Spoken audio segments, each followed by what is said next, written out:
Cho at Paula Avellino binitbit Kim Pao hanggang sasakyan.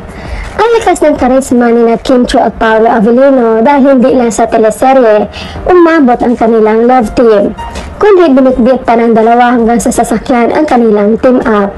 Ang tambalang Kim Pao ang naging dahilan kung bakit sila ngayon ang pinakabagong digital endorser ng isang South Korean brand na sasakyan na kilala dito sa Pinas. Ibinida ni Paolo sa kanyang Instagram ang sedan variant ng brand at ang kakayahan nitong makapag-charge sa laptop sa kahit anong oras at lugar. Ipinakita rin sa Instagram post ng aktor ang exterior design ng sasakyan na mala sports car ang dating. Bago pa nag-post si Paolo na unang ibinahagi ni Kim sa sarili nitong IG ang SUV variant naman ng parehong brand na ang feature naman ay Smart Sense.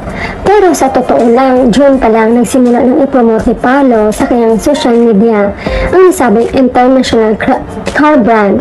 Nitong July lang sumausaw si Kim. Hindi na nakakagulat kung isa sa mga araw nito ay magkasama na sa isang video at ang dalawa, lalo't pareho na silang digital image model nito.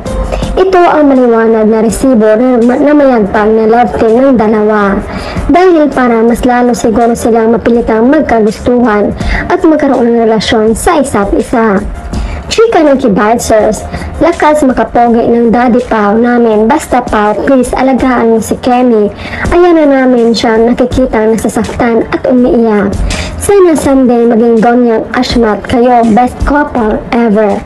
Ang pogi ni Paolo dito, mas bagay yata sa kanyang ganitong style ng buhok. Please stay safe and healthy, Paolo. And pray always, God bless. Sana po Mr. Avellino maging kayo na talaga ni Miss Kim habang buhay.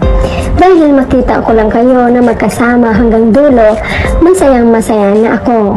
Kahit hindi na po ako magkaroon ng love life. Sobrang iniidolo ko po ang team Kim Pao at natagal ko rin po ang idol si Miss Kim.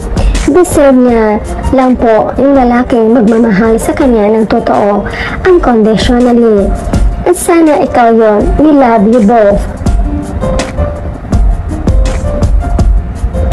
Kung ganito ba naman kasama ko mag-work remotely, sisipagin talaga ako. Yung die-ask ko lang po kapag bumili ba ng Ioniq 6 kasama yung endorser kasi willing po ako magbenta ng ref.